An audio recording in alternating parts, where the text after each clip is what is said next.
Hello,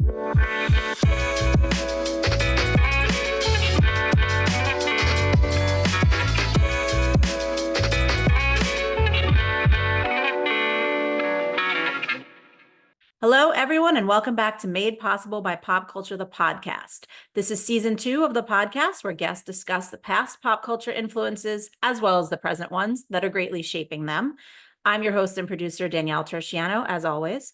And on today's episode, I'm very excited to welcome HGTV star Alison Victoria. You may know her from Windy City Rehab, Battle on the Beach, Ugliest House in America, maybe even her brand new show, Scariest House in America. Obviously, Alison's here to talk about her influences, but I have to say, you're about to find out why one of her shows has been a big influence on me lately. Let's dig in. First and foremost, thank you for coming on Made Possible by Pop Culture. Obviously, we're here to talk about your influences and your stuff, but I do want to start this by saying Battle on the Beach was a very big influence for me this summer. So I don't know where it falls in the vein of like how long ago it was for you. It feels so distant or whatever, but I realized, okay, I'm never going to be able to afford a beach house in LA. I'm just going to redo my house to make it. Never. No, I'm in journalism. There's no money. So okay, well, no, you never know. I thought about moving, but as we've seen on the news, all the places I would move to are underwater. So, No. I just don't like when people say never, like I'll never. You never know. Okay, that's a good attitude to have. Okay, good. I do want to talk about, I mean, obviously we're going to talk about your pop culture influences, but one of the things that you talk about on all of your shows is your love of brass. And I want to start with that first and foremost, because I'm curious where like what influenced that? Is that anything specific? Like, where did that start? Honestly, I think it started with jewelry. I really do. I think it started with jewelry. And I also think it started like early on when I was doing like art projects. I would always gravitate towards like the gold, like all the like glittery things. And it was always in those gold tones. So I just feel like that's where it started. Plus, I always, anything gold, like I would wear gold. So it didn't start necessarily with like a design element in a home. Okay. But it was what inspired me on like colors and costumes. I was born on Halloween, so like I loved Halloween more than ever. And I feel like I always had gold in my costume, no matter what it was. This is great timing then, because obviously we're in October, but also Scariest House in America, I feel like is a good Halloween show, but I would argue that Ugliest House in America is also perfect for Halloween, because to me, like the things I saw in that show were also scary. So I'm curious from the standpoint of like the making of the show and the design, what is the defining factor between what makes a house ugly or what makes a house scary? Well, when you're speaking to me, a designer, ugly is scary. Very scary. So yeah, Scariest House in America, we just put like a little spin to it, right? Like more of me popping out and scaring the shit out of Retta. And like more of very funny scenes. Like Ugliest House in America is we're finding 1, 2 a year. There's so many. And so, what scares me is not what scares Retta. It's like, but bad design is ultimately very scary. So that's the only twist to Scariest House in America. It's just gonna be a fun little Halloween kind of take on it. And I love being scared, not with bad design. I love being scared when like people jump out at me, or if it's like a fake snake, or like, I like that stuff. I don't like being scared with bad design, because bad design is scary because you can't say something. If it's somebody's house, like I tread lightly, even though I'm the most direct person ever, or I feel like I am. Anybody who meets me will say that. But, I try to do it in a way where like, you don't end up hating me. I try to do it in a way where, you don't end up hating me because you feel offended by it. But even though I'm offended by your bad design. I was going to make you rate the room, but now I'm not going to. So it's fine. I'm kidding. No. Dive in. We'll do like a walking interview and I'll tell you. All around the house. Well, I just had work done. So because it was not hyperbole. I was inspired by Battle on the Beach to like try to make my house lighter, more like Yeah. ultimately like a traditional beach house. I live nowhere near the beach. I'm like 20 miles away. But so I literally just finished the work and I was like, it feels better to me. To someone like you who loves brass and the dark colors, you might hate it because I did go the other way, but that's No, okay. and it doesn't mean, just because that's what I prefer doesn't mean I don't design other ways. Sure. Yeah. As a designer, I have clients and those clients have wants and needs that I can't just dismiss. So it's really important for me to infuse my style, knowing that they're hiring me because they love what I do, infusing what I love with what they love. And Right. so it's a delicate dance, but they're not calling on me because they want me to do a black room. It's like, but they know I can. Some might be like, I love what you did in that place. Do Exactly. that for me. So let's talk about that design, that style, where it comes from. Set this up. I always ask my guests to set up the pop culture influence from the past that they want to dive into, because I feel like your passion about it is going to be a better setup than how I would describe it. Yeah. So I'm just going to say, set the scene. Set the scene for my influences. Yeah, the past. Let's start with the past. Okay, so I born and raised in the 80s. So, I just loved I don't know, I love like accessories. That's one thing that I think was big in the 80s. And like for me, Madonna was everything. It was the first concert I ever went to. It Wait, was which the one? I Remember? was in Oh, Chicago. I think it was the Immaculate Collection, I think, but I believe it was the one before that because that's what ended up making me just fall in love with her. And then the Immaculate Collection came out, and I remember it was in the winter after I saw the concert. So whatever one was before that. okay. The only reason I'm asking is because you just said 80s, and then I'm like, you were very young. And so part of it is which concert, like at It what was point like were you 89. allowed to, well, I say allowed because like my parents were very strict about that stuff. So like the Immaculate Collection came out in 1990. And So so if you're before that, young, I was like 9 years old. right, I think that's cool, but That's that's young. why I asked. Because I was like, I think Right. sometimes when it imprints young, it Yeah, stays longer. I was more of a latchkey kid. So I had my best friend Britt, and I was always at her house, and I don't know. My mom didn't care. It was like, go. And then Britt and I shared a t-shirt that she would wear one week and I would wear another week. But, it was all about like big accessories and big experiences for me. I think that's probably why I love accessories so much. Mm. I'm in my boyfriend's house right now, and he's rented this place, and I wanted to make him feel at home and cool. And where do I go? I go to all the home stores with the truck, and we went to like 6 different stores in 3 different days, and I completely did his house. But it's all about the accessories for me. So Yeah. I think like the 80s, and Madonna had a big influence on the way that I accessorize for Okay. sure.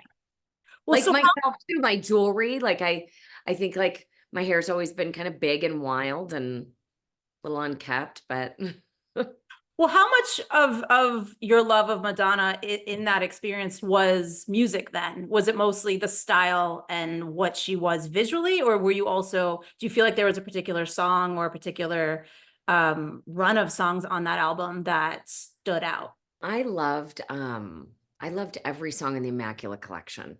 So it was on repeat all the time. But that was when I was full on full Hmm. on Madonna, everything and anything Madonna, but like I don't even know which one is my favorite. Which one do I put on? Like a Virgin. I love that Yeah. one. Always. It was one of my favorites. I'd have to even just look at the album. I Yeah. could look at because the Immaculate Collection, let me tell you, Because it's also the greatest hit. So like there's not really a bad answer to this. I mean, it was, no, but I want to make sure I'm telling you the one that I loved the most on Immaculate. and I'm thinking also the one that you love the most at that time. I'm sure over That's what I time mean. it might have At changed. that Yeah. time, First of all, what I loved about this was they they changed a lot of the songs from the originals. This was my entry into Madonna. So like the top singles were like Holiday, Lucky Holiday was Star, always, yeah. yeah, Like a Virgin, Material Girl, That Like was a Material Prayer. Girl was the first one. Okay. And that for me, that inspired me because then we had this place in Chicago, like when we lived in the suburbs, but when we go back to the city, because I was born and raised in the city, we would go back and there's at Navy Pier, there was this place where you could sing and do like karaoke Oh, in a yeah. studio where you could pick like the props and wear the stuff. And it was the green screen. It was so stupid. And then you got your VHS tape and you got to take that home. And it was like the biggest deal to me. And we'd crimp our hair and that was the song. So I was gonna say that's for style too. That like that music video. Yeah. full on, that was it. And we would watch the VHS over and over and be like, oh, look how good we were. Look what we did. I mean, that was a big deal. Yeah. Yeah. So because you were young when you were like first listening to this and absorbing this style, how do you feel it affected you like as you got older, as you got into your teens? Were you following Madonna's career / style trajectory and still focusing on her as like that's an icon I want to emulate in any way? Or was it maybe that specific time was when it mattered, and then as you got older you evolved your own style differently, or around that? I feel like I've evolved and then maybe devolved as I've aged. Um, when I was 8, 9, 10, 11, I was very girly but also very much a tomboy. There was no escaping that. I was always, riding my bike and I was always like muddy and dirty and like but also the big wild hair, loved the music, loved to sing and dance, always loved that. But then I like kind of had like a different personality when I would like be with my guy friends. Hmm. It was just like I was very much like this girly girl, but this tomboy. And so it was that balance. And so I think that's that evolution showed up in my then teenage years where I feel like I became way more of the tomboy. Hmm. Way more of the Nikes and the Nike apparel and the no fear. I don't know. How old are you? I remember all of those. I was born in 84. Okay. So yeah. All You're of that saying, sounds about you're saying it's I was me. born in 84. So I don't know what year you were Got it. born, but I was yeah, born in 80. yeah, very close. Okay. So, like I would wear Yeah. like the no fear, no crybabies. Like it was just very like then the tomboy phase. Then when I was a sophomore in high school was when it was like, okay, no. I want to be a girly girl again.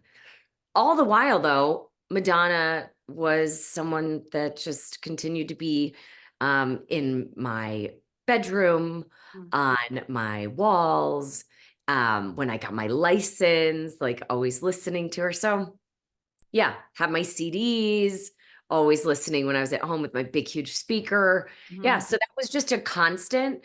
But the way that, I think my style evolved was very much an individual thing. Like I just kind of I always just followed what felt right for me. I was always very, my boyfriend and I were talking about this last night after we watched this documentary. It's like, I do feel like I've always been very authentic. Mhm. Well, Yeah. it's also, I think, not just your personal style, but I would argue like as an artist, as a designer, that must have been also coming into play at that age, right? Like, were you at the point where you were saying, this is what I want to do in your teens? Oh, as a teenager, as a 9-year-old, I wanted to be a designer. Oh, wow. Okay. So that, Yes. so So, when you think about it from that age, when you're saying you want to do that, are you already kind of looking at how to borrow things from other people for your art, for your interior design, not just fashion? How does that come into play? When does that come into play for you?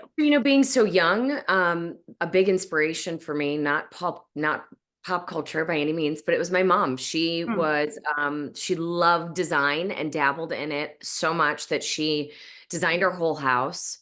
She made our window treatments. She made our costumes for Halloween. She made dresses for us. Like she was big into that Yeah. stuff. Like she was reupholstering chairs.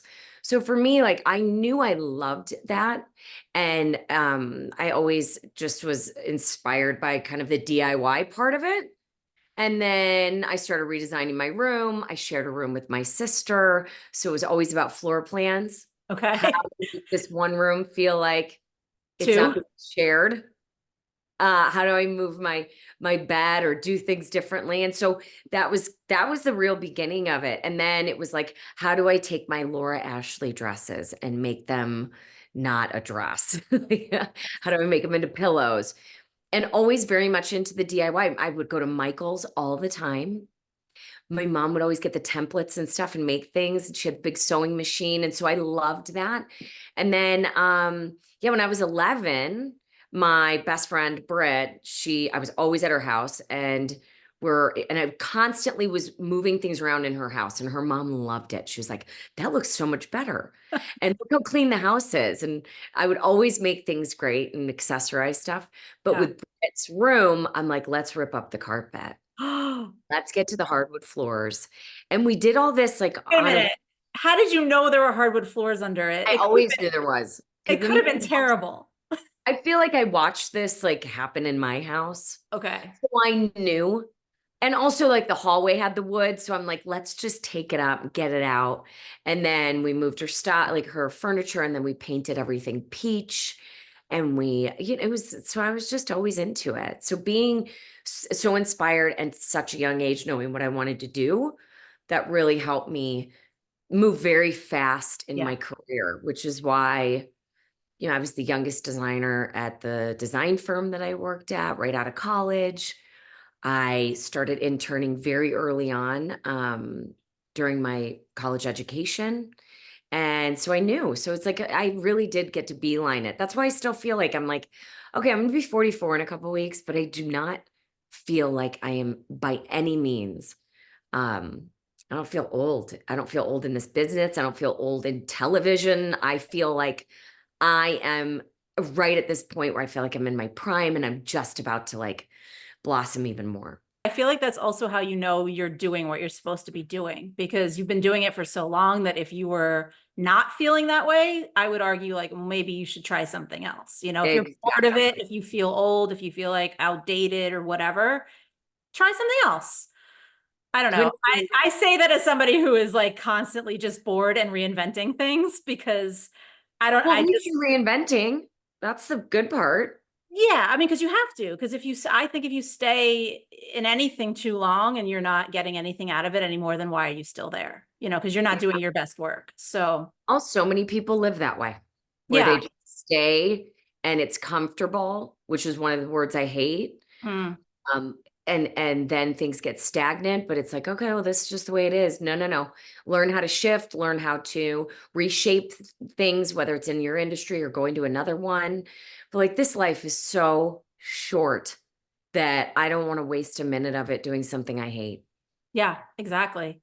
I like that you also brought up, you were talking about your room with your sister. I did want to ask, like, because you knew you wanted design or you wanted to do design young, what did your room look like when you were younger, when you had the control to make it what you wanted it to be?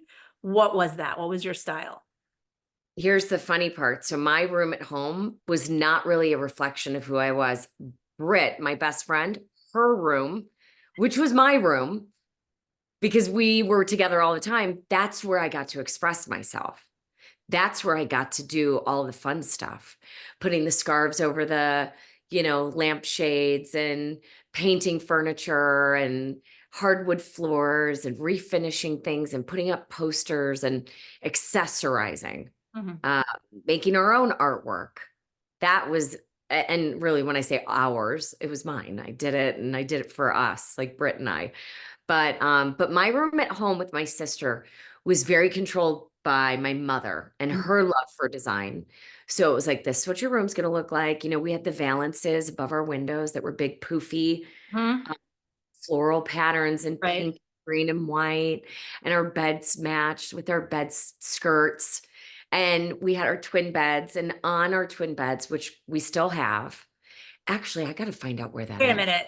You still have them like in that? We have them in storage. House? Oh, okay. My parents divorced. My dad took the twin beds, and on the twin beds, they were white and they were painted and they had plaques with my name on it and my sister's name. So it was Alison Victoria, my first and middle name, and my sister Diana Lauren, but in unlacquered brass as a nameplate on my headboard.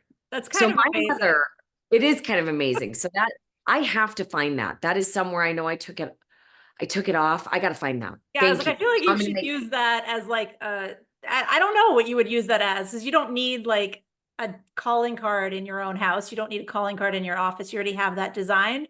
But I feel like just as like a this is where it all started kind of nostalgic. I need to find the nameplate. I know I took it off and I know it's somewhere. I've got to go get that. So thank you. I wasn't fishing for the brass again there, but I'm glad You that you brought weren't, it but up. you just made me realize what an influence that had on me. So Well, I'm curious though, because you're talking about like your mom's design was very floral, very Laura Ashley. Do you feel like some of the things you gravitate towards now is because you had too much of that when you were younger? Like yes. I'm very anti, okay. I was like, I'm trying to not make you sound terrible by saying oh, I'm like that, but yes, okay.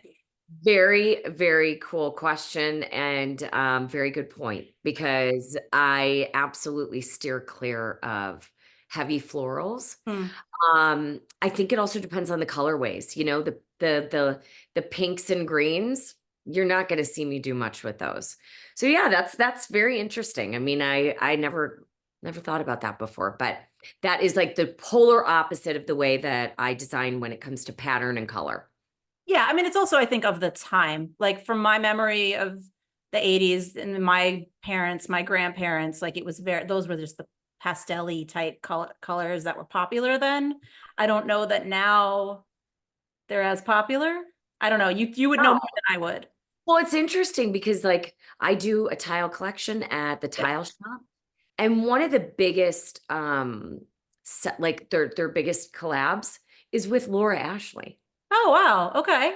It's crazy because it's like, okay, well now here I am with my licensing deal, Alison Yeah. Victoria tile shop, and then there's Laura Ashley for tile shop, and it's like it's very funny, you know, full Yeah. circle, full Yeah, circle. that, and I guess maybe it is a little bit more timeless than I was imagining. Maybe there, just because I grew up with too much pink and now don't want anything pink doesn't mean everybody is like that. Yeah. That too. I mean, I like the hot pinks. I'll definitely dabble with some neon, which by the way, again, very Madonna, Yeah, very 80s. Like I love the neons. yeah. So let's flip to today a little bit. What do you feel like is one of your biggest influences today, either with your own art, with your own design, or just personally? Basquiat Yeah. and Banksy, you know, two artists that like do it their way, did it their way. Um, and broke the mold or paved a new path for artists in general. And also the mystery and curiosity around them. And so that is a constant inspiration for me. I think it's just the way of living too. It's like, you know, so much of what I do is on television. But then there's so much of who I am that I keep very personal. Um, I run my social media and Mhm. I don't do a great job. You know, I'm not sharing everything. I'm not on stories all the time. Like, look at me now, or here am I Right. going? It's very important for me to live my life very separate from the television side, even though they're the same. So it is like very confusing. It's like, God, and I think it's like showing my art Yeah. and saving a lot of that for me too. Well, that's what's interesting because I don't know that I would say that they are the same. Like you are you, whether you're talking to me here, talking to your boyfriend at home, talking to a camera on TV, but you don't have to show everything on the show because the show is about design. Like you're not going to show your whole life on the show. Well, my show is a docu-series. And so, you know, it was kind of I believe, the pioneer for docu-series on HGTV and showing the reality of this business. So it was really important for me to be able to share the Mm. reality and not hide it. When I was going through lawsuits Right. and all that stuff, it was like I would cry and I'd be like, turn the cameras off. And then I Mm. was like, why am I telling them to turn it off? Like I'm trying to show people like what it's really like to go through hardships or what am I doing, right? But I like that element too of like I do have such a private life Yeah. that I keep that way. So it's not like so maybe that's the curiosity too. I think that there's a lot of curiosity around that probably why, like, when I posted about my relationship, it became something very big. And I didn't realize it, when we went to the Emmys, Yeah. I I was thinking about the Emmys. I was thinking about, I want to win the Emmy and I'm nominated for an Emmy. And meanwhile, you know, it's the news is more about my relationship than my career. So Yeah. that makes me, that's a whole different interview, but it's like, Well, I mean, that is what journalism has become. It's a big part of why I do it this way now, because I'm like, the stuff that I was so, I don't know what a good word is. The stuff that I love to do was more feature, was more in depth, looking at craft, looking at, whatever the person was known for. But the things that were getting all the traffic, and everything is run by how many clicks are you getting, how much traffic are you getting, how many ads can we sell? That is all that stuff. The stuff that no one is giving you other ways. How can we find it? Oh, we found a photo of them somewhere. Let's make a headline out of, are they dating? Are they not? Like all this stuff with, not to, since you don't want to talk personally, and I respect that, like, look at The Bear. Look at what's happening with Jeremy Allen White on The Bear. They were speculating, what co-star is he dating? No one said he was dating any co-star. They just felt like, well, we could get more mileage out of the show. yeah, Maybe he is. And then he was caught kissing someone. And was it just a friendly kiss, or are they actually dating? It took its own life.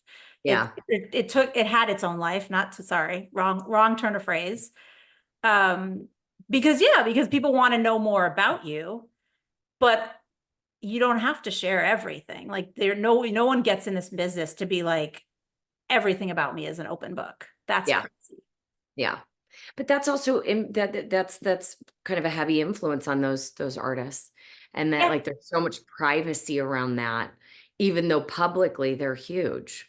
And not Yeah. saying that I'm huge, but like in the design world, I've made a name for myself and I'm so happy with that. Like, and it's taken me a really long time to get to a place where people are like, that's an Alison Victoria house. Or, that means the world to me. Like when somebody actually recognizes a design and thinks that was something that I did. That's Yeah. all I've ever wanted. Not, oh, look at me and the way I dressed, or look at me and who I'm dating or whatever. It's like, wait, no, look at me and the way I'm designing and the products that I'm putting out there and that I'm working on day in and day out to get them to the general population to be able to design like I do. And maybe in a more affordable way, but also in a more creative way where they can take what I do and add to it. So a very, very long answer there, but like that influence is big for me because of like the way that they are creative.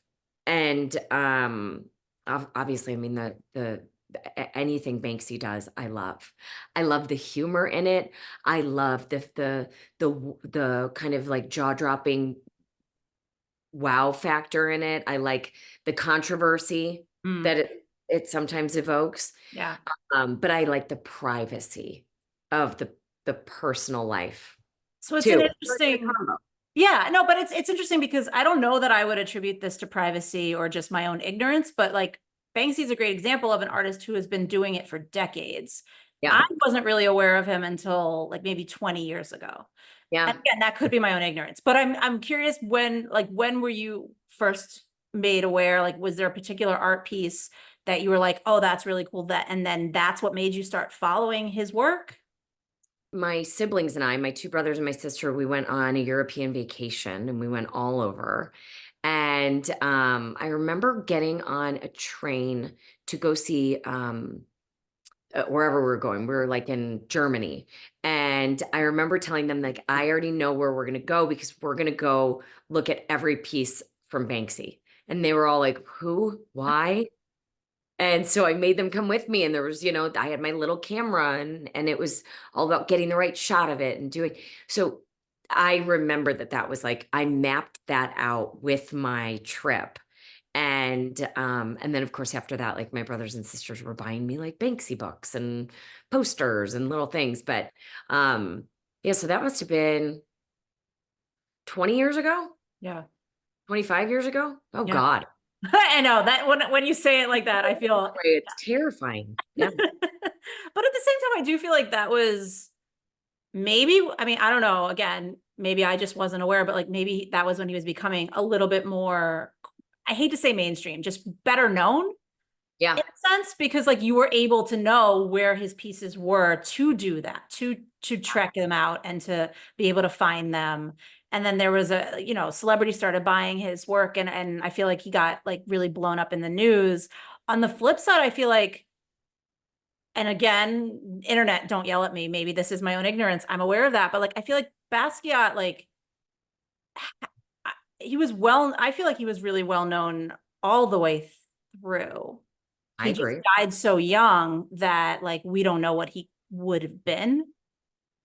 Do you feel like that part of the mystery you're talking about with him is like the thoughts? Do you have those thoughts about like, well, what would he be doing now? Like what you would hope he would be doing now as an artist? For me, it's like I don't know. I feel like that was his trajectory, Hmm. unfortunately. You know, like it ended there. It's kind of like Amy Winehouse. I mean, God, I love her so much, but Yeah. you know, it was like she lived that life, and I don't look at it going, okay, well, what could she be doing now if she hadn't? It's what did she do while she was? So same with him, and it's like the collaborations with like Andy Warhol and like all the like just like the fact that like anything he thought and felt was put onto a canvas and made sense or it didn't, but it made sense to him in that moment. And so it's the way I design where it's like snap judgment and Mhm. what I feel is what I'm giving. Um, I don't know. And you know what? TV has played a big part in that because some of the shows that I do, you don't have time to think. It's truly snap Hmm. judgment and it's designing in the moment and how good are you in situations like that. And I feel like true talent comes out that way too. Yeah. Also pushes you. Oh yeah. I was gonna say, because I feel like sometimes if you sit down with something for too long, then you make a camel. It's just like you throw everything at it. You have so many ideas. And then at the end of the day, are you as happy with it as if you Yeah, had just like put yourself under pressure, under a deadline? yeah. You overthink it. I hate overthinking anything. That's why for me, like when I design for clients, I give them one option. I don't go, here, you've got this tile, this tile, this tile, or this wall covering, or this piece of furniture. It's like, no, here's the design. Let's go. You Hmm. know, it's like, I don't know. But then again, I'm not sure how much any of the people that have inspired me maybe overthink things or I don't know. No, that's true. Because I mean, you only see really their end result or maybe Yeah, even what they're willing to say about their process, which may or may not be true. yeah. Um, my favorite thing is trying to deduce, well, how much are you gussying that up for the interview? Because you're like, oh, I think this sounds better if I say it this way. And I'm like, yeah, but there's no better. Everyone is going to take something different away from it. You know, there's not one right answer. Yeah, agreed. You mentioned just a second ago the different amounts of time in the shows. One of the, and this is totally a personal gripe that I have just having come through a very small renovation project, but like if I were you going through some of the things you went through on Windy City Rehab, like the delays, the time delays, the just things that weren't, whether the permit wasn't coming through when you thought it would or whatever, I would have lost my mind. What is your tip, advice, mantra, whatever? How do you get through that? Like how does that not drive you crazy? I think that okay, so when it comes to permitting and waiting for inspection, I would say anything though, not just permitting, like any of those delays that you can't oh, control because but you better are pushing your design back because like you can't do your piece until, you know, the frame is in or the concrete is poured or whatever. I think for me that's been the beautiful part about aging gracefully is like patience. I'm not saying I am at all and it is not perfected for me. And it may never be, but I've definitely worked on exercising more patience with those things and also letting go of the things I can't control. So, if I can't change it, then I don't want to worry about it. Mm. So, there's certain things I can change. You know, I can pay an expediter to get the inspection earlier. I can pay to get the permit sooner. You can control those things. Now you may not have the money to do it, so then it's out of your control. So then you got to put that on the back burner. But like, this is part of the business. This is the ugly part of the business. And don't get in it if you're not ready for it, because it's not for everybody. But also, this is why people hire experts. They hire designers and architects and project managers and general contractors to manage those things for them. But when it comes to anything in this business, I mean, it's not for the weak. You and you times that by 8, 10 a year houses. That is something that like I had to learn to let go of the things I couldn't control and be like, you know what? Okay, this will happen. So where can I put my time and energy now while I wait for this?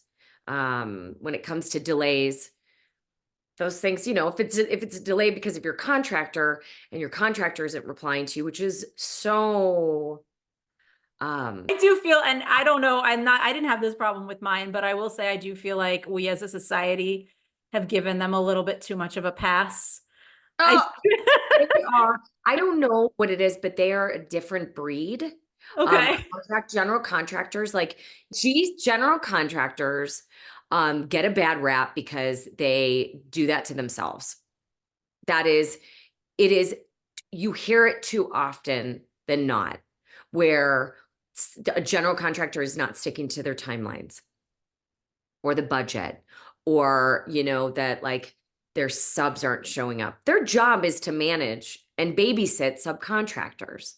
So if you're hiring them to do that, they should be doing that.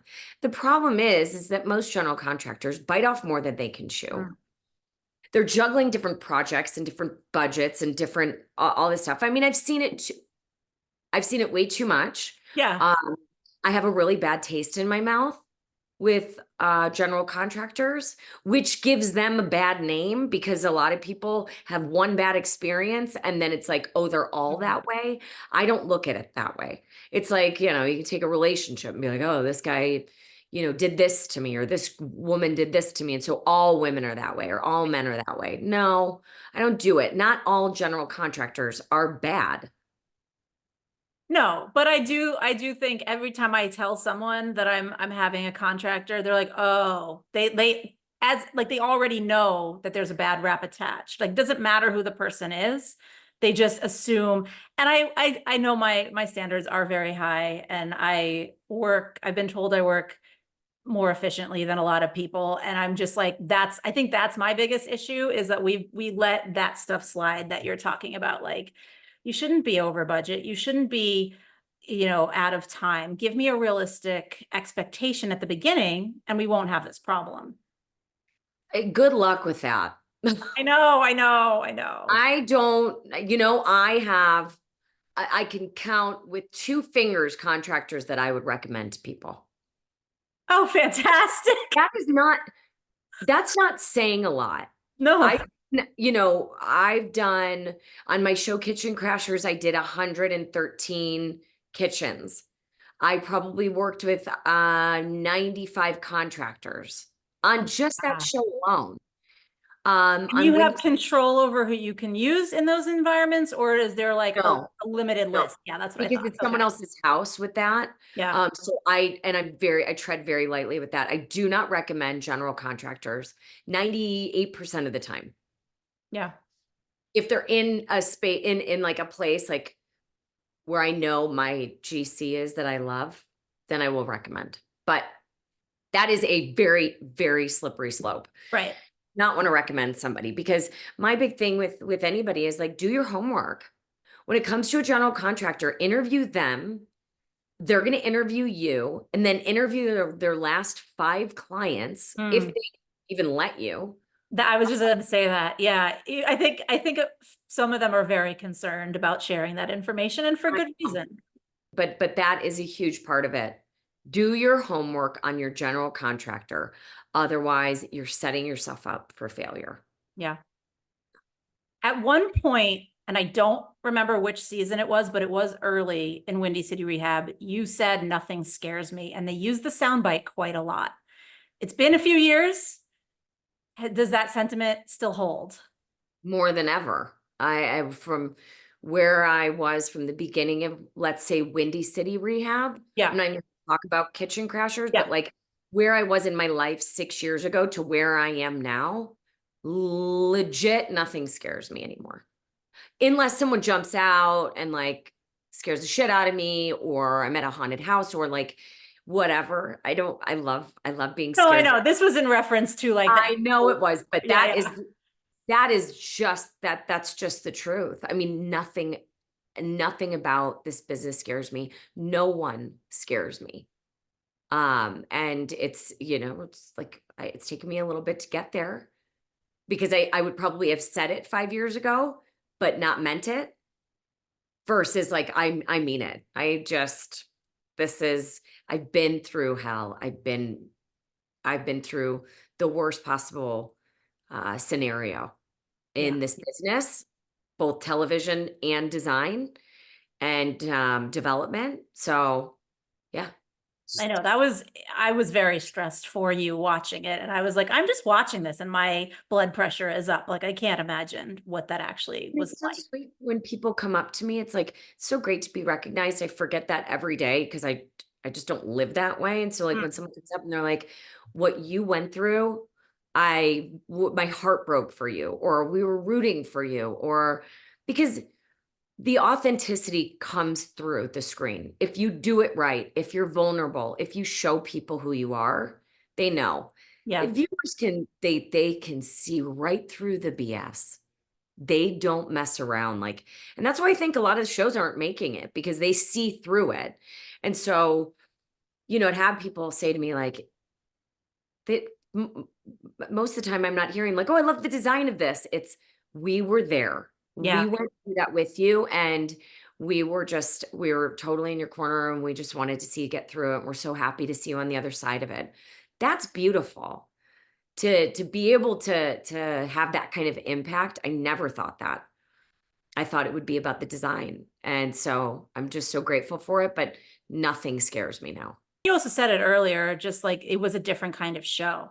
If it wasn't designed to be more of a docuseries following you, you might not have gotten people might not have been able to see through it as much. If They you would had have read the headlines. yeah, if you hadn't put all that out there and said like, no, I'm showing you what actually happened. If we hadn't been able to see his evolution of like, oh, he looks like he's wearing a nicer watch and nicer clothes. What's going on there? Like the subtle stuff that you pick up on, Yeah. they would have, I mean, not to say that they shouldn't focus on the design, but they would have had to because they wouldn't have had the other pieces. And then, yeah, it's just what we were talking about earlier, like those clickbait headlines that draw you in to get people traffic, et cetera. That they're still using to this day. Yeah. So it's like, okay, well, use your clickbait, and then hopefully people are reading the story, because the meat of it is the good part. The meat of it is like telling you a new story. Yeah, but I would say I would rather they watch the show than read the story, because a lot of the times the story doesn't always even go as deep as the show would. Yeah. And also it's like, I feel like that's all what's it called? Like Chat GPT stuff. Like Well, that's a whole other thing that we're starting to see now is like so a lot of the stories are, if the news headline has made a lot of attention for one outlet, another outlet is told pick it up, and then they just aggregate the story. They don't do their own digging necessarily. Some do, like the reputable ones do, but they don't necessarily all have to or know they should try to get to the bottom of it or try to get a new angle. They're just copying and rewording what somebody Yeah. did for their own traffic. So then the narrative you might not want out there / isn't true is still getting out there. So Yeah. all of it, I mean, honestly, you're just setting up why I did this, why I started this podcast. I have a few burning questions for you talking about design. Fridgescaping. Do you know about this? Have you seen this? How do you feel about this? Because it's making my head spin. I know nothing about what you're saying, but I'm Good. assuming that you're talking about magnets. No. So Oh, this is what's and really crazy. okay, I thought fridgescaping was like You would think. they're doing magnets again, and like gives me right. massive Like anxiety. logically, you would think it's like something on the fridge, decorative. Great. What is it? I have no judgment about that. It is when you open the fridge. People are doing design inside the fridge. Like sometimes it is as simple as, you know, the way that you line up your products, but most of the time now what we're seeing we're seeing this on TikTok, so like let's I got maybe it. throw it away, but a lot of it is like little scapes, landscapes, or like things in the fridge. Like, give me an example. So it's not, you open the fridge and it's not about the food. There's something Right. in There can be there. something in there now, like a little like bonsai tree setup or something. Like I made that up. I didn't Oh, actually see a like bonsai tree, but like making one of the shelves like its own thing with like pictures and things like that. yeah, like almost, yeah, that's a good example. Like almost That's like the shelf is its own area for design. Like you can, but you only see it when you open the fridge. I'm loving what you just told me, and I can't wait to look into it because that is hysterical. Now you're talking to somebody who doesn't go grocery shopping, who if you open my fridge, you would think it was like a bachelor lived in my house. And I'm, you know, eating out all the time or I'm never home. So I would actually be a great candidate to start fridgescaping because I have the real estate in my Sure. fridge. I think that works better if you also have one of those fridges where you have the window in, like, 'cause otherwise, Oh, what's the okay. point, right? Like, in my opinion, I was like, you only see it when you open the fridge. So what are we doing? But I'm glad that you said what you said, because that leads me to a follow-up question that I thought was going to be crazy until you said what you just said. Number of years ago on Real Housewives of New York, Carol Radziwill turned her kitchen into an office because she doesn't cook. As someone who has designed so many different clients' houses, is there ever a choice that you try to talk them out of because of resale value? Because I remember on watching that, I was like, that's a great idea. I don't cook. I would love to do it. And all I had in the back of my head was, well, you have to change it back before you sell your place because no one's going to buy it without a stove and a refrigerator. Yeah. So I actually constantly speak about this. Your home should be a reflection of who you are. And while you're living there, you shouldn't be thinking about selling it. If your intent from the get-go is to sell, then you're designing differently. If your intent is to live and make memories and like a home is where life happens for you and your family and your friends, you're not designing to sell. Yeah. You won't ever hear me say like, well, for resale, Right. unless it's a flip, unless it's an investment, unless the purpose of this property is to sell and make money right now, you know, from the beginning of the acquisition, then live in it and live in it the way that you will. Paint your cabinets bright yellow. Make your kitchen your office if you don't cook and you never are in there. Do what you want, live in your space and love where you live. That's my approach to design because I think, you know, as design evolves, the kitchen is becoming much more a part of the home and the living space than a utilitarian area. Yes, Yeah. we all want it to look beautiful and we're all doing our videos and cooking and baking and trying to do things, but like it's more of it really is. It's always going to be the hub of the home. It will always be, I think, the place where people always congregate. Mhm. So you don't cook, you don't use it, make it your office. Good, more power to you. I am just a huge fan of designing for who you are and what feels good to you when you walk in that door. Okay, that's fair. I will be honest and say when I bought this place, I was thinking immediately about selling it. So I was like, maybe that's also why it was in my head. So Yeah, it's good to hear you say that. yeah. Okay, you also, this is from a few years ago, but it stuck with me because I thought it was, I had never thought about it this way before. You had said at one point, you don't question your lawyer and you don't question your doctor, so don't question your designer. Who doesn't question their lawyer and their doctor? Was that a soundbite they gave you, or did? Oh, no, I said that out loud. So what I mean by that, which this is the first time I've had somebody like not, you know, say, or, but whatever, I haven't really talked to anybody about this stuff. When I hire a lawyer, I'm hiring him or her because they are great at what they do and they know what they're doing. I don't. Hmm. I'm not a lawyer and I don't speak that language and I don't know the rules and I don't know anything. So I am paying for their expertise. My doctor, same thing. I'm finding my doctor and I am trusting them with my health and the knowledge of what's going on with my health. And so that's what it means. So Okay. if I'm hiring an expert, I'm hiring them because they're good at what they do. So if you're hiring me as a designer, don't tell me what to do. Because if that's how you want to do it, then go design it on your own. Hmm. Now, I don't have that problem a lot.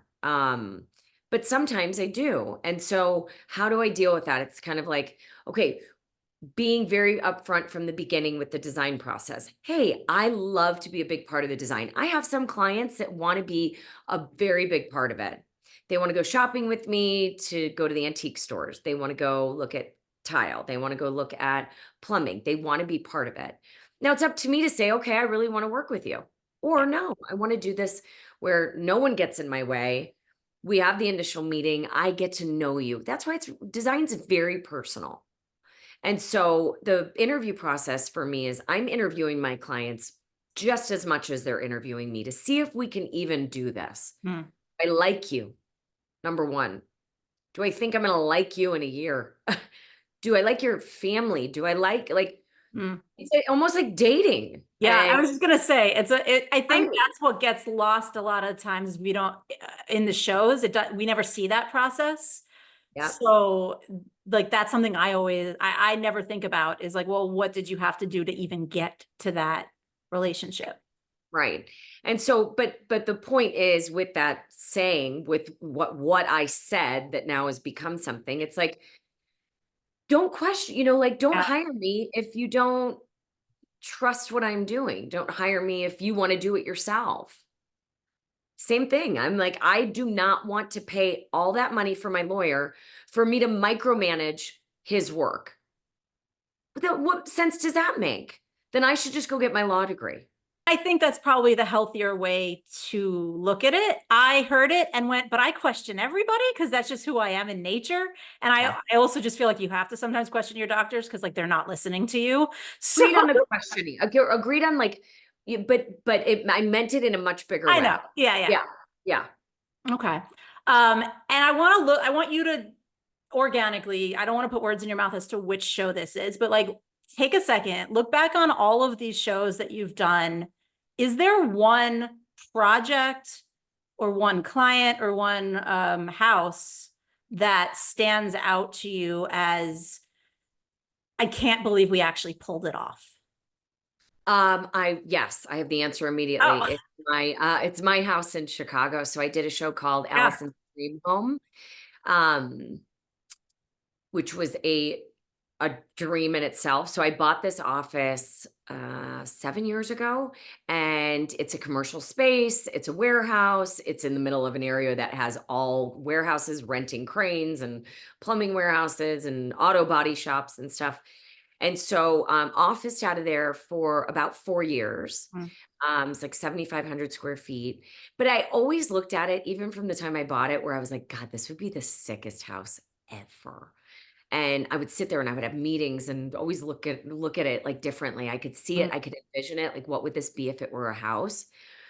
So when I went to sell it, I remember my realtor called me. He goes, "We've got somebody that wants it, but they want to close like a longer close date because they want to rezone it for residential." And I was like, light bulb. I was like, wait a minute, can I do this? Like, can I rezone it? And he's like, you could do whatever you want. So I spent about a year rezoning it to become residential, single family home.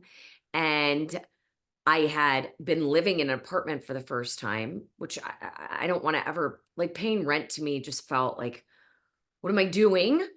Yeah. But also I knew it wasn't permanent and that this too shall pass and that I want to get out of there soon to stop like bleeding money and get into my house. We did it in about 8 months. It was the biggest project that I've ever done personally. I would say actually professionally because it's really hard when you are your own client. I was gonna say, and I mean, it was part of the show. It wasn't that you just did it for Well, it yourself wasn't part of over the here. show. It wasn't part of the show. The show was part of it Okay. because I was like, I will only do this. I had to say this to myself, right? Because I created the show idea around my real life. I won't do shows if if they're not real. If it's a competition, totally different. That's a competition. That's not real life. That's competition. Not that we're not competing in real life, but never to that Right. extent. It's different. But with this, it was like, okay, if this works, like no one will dictate my timeline except me. And if that works for a show, great. But no one's going to do that. And this is all going to be on me. I need to get into this house. I have to move out of this apartment. I actually lived in a hotel for like 3.5, 4 months, which was fine. I didn't love it, but I'm living out of my car and I'm Right. living out of a hotel. So, I would check into different hotels all the time based on like when I needed to be there. That was the coolest project I've ever done. It is still the coolest thing to walk into. Anytime I do get home, I just go, I can't believe this is a house. I can't believe it's my house. I can't believe that I pulled this off and that I have this 3-part series to always kind of look back on and be like, I can't believe this. So that's it. That's the project. And hearing you talk about it, it makes sense that that's the one that you pulled out immediately because it is so personal. Yeah. But I also like the undertaking, that obviously is a huge undertaking, but I feel like the undertaking of that, having the personal attachment to it, is that, I don't know, is that better for you or worse than when you're doing a project that big that is for someone else, in the sense of like, when things are going quote unquote wrong, well, you're controlling it so you can make them go right, but it's also your house, so you're more personally attached. Like, how does that all For maybe me, come together? Yeah. I like being my client. And the reason I like being my client is because I don't have to wait for me. Mm, I make a decision like that and I got to stick to it. So it's like, I don't have time to think. I also have an amazing team. So, they know me. They know that if there's a problem and they can solve it, then I'm never going to know about it. Now it's different if it's on TV because then I'm going to see it, but I don't want to know about it. Like, I don't want to know your process and what you went through to solve it because then it becomes my problem again. mm, So having a really great team helped. But being my own client is the way I prefer to work. That's why I really love being in the development game, the flipping game, because I'm making those decisions. right. I'm not waiting for you. And also I'm not giving up something that maybe I really wanted because I can't I can't do it. I get to call the shots on that. And so that's a big part of it. I love my clients. Um, Not all of them end up being as close to me, as like because I Right. can't be best friends with everybody, but I No, have and it's work. Like, I wouldn't yes, assume that you have to be friends with any of them. So every right. time you bring someone on the show and you're like, this is my friend, I'm like, why work with your friend? That seems like a recipe for disaster. I know. But with like designing, it's funny because you do become such a part of these people's lives and um this history of the home. And most of Mm, these clients, these are their forever homes. So you're playing a huge part in it, a huge role in that memory. And so it's really important to me that I like my clients right. and I like me. So it's really easy to work with me. Well, that's good. That's the most important thing. I know I Exactly. have to let you go. Before I do, I have one burning question, and you can apply it to your dream home that you were just talking about. But when you are designing for yourself, how often are you redesigning? Like, how often do you get bored? Or not, bored is maybe an unfair word, but how Yeah. often do you say, I want to change, I want to mix something up? Maybe not a whole house, but like a space. Since owning my own homes as like I would say like the last 20 years, I design it the way that I see it from the beginning, and very rarely does it change. And I think for me, that is like that speaks to the way I design in general, which is like I'm not a trend talker. I'm a timeless designer. And so for me, timeless means like you don't need to change anything. Fine, you want to change your bedding? Great. You want to change an area rug? Awesome. But you're not changing your hardscapes. You're not adding because you did it all the right way in the beginning. I think for me, when I feel like I need change, I sell the whole house. Mm. Okay. But that's me. I'm not saying that's everybody, but that is the way I operate. If I feel inspired again, like when I bought my house in Las Vegas, Yeah. Las Vegas is my second city. That's my home. I moved there when I was 19. So getting a house there was really important to make it different. And um, I didn't finish every room. So I have that room to grow and do something different, not different, but just do more. But the other spaces, like I couldn't be happier with them. So not often. Okay, good. That's good. I think that's probably the right answer that Yeah. most people would want to hear. Like, oh, good, I don't have to redo this every 5 years to keep up with a trend. No, if you like what you did, it's okay to keep it. Yes. Okay, thank you once again to Alison Victoria for joining us on Made Possible by Pop Culture, the podcast. And thank you all for listening and or watching on YouTube. But wait, don't leave us just yet, because you know I like to tell you where you can find the things that we've discussed today. So first up is Madonna, specifically the Immaculate Collection album, which was Alison's past pop culture influence. Madonna's music is available wherever music is available. Amazon Music, Apple Music, Spotify, YouTube, though not always illegally on YouTube. Check who uploaded it. You know, I like to tell you how to watch things officially. If you're lucky enough to still have a music store in your neighborhood, support that local business. Then Alison's more present pop culture influence, two this time, artists Basquiat and Banksy. I don't expect you all to be able to take a train trip through Germany to see Banksy's work up close and personal. I don't even know if you have art galleries in your area that necessarily have their stuff on display. So I'm going to say something kind of weird. You can actually Google image search their art. It's not the best way to experience it, but it is a way to experience it, especially some of their bigger, most well-known pieces. But then, of course, there are books on their art available. Amazon.com, BarnesandNoble.com, again, local bookstore in your area if you're lucky enough to still have one. And last, but certainly not least, Alison's HGTV shows. They air on HGTV. If you do have cable still, you can check your local listings, but they all stream on Max. So we've got Ugliest House in America. We've got Windy City Rehab. We've got Battle on the Beach. We've got Kitchen Crashers. Her newest show, Scariest House in America. And then Battle on the Block. And honestly, I may be forgetting one or two because she's done a lot. Definitely check it out. And of course, please come back here next week for the next episode of Made Possible by Pop Culture. In the meantime, like, comment, subscribe, tell your friends, send me a carrier pigeon note, whatever.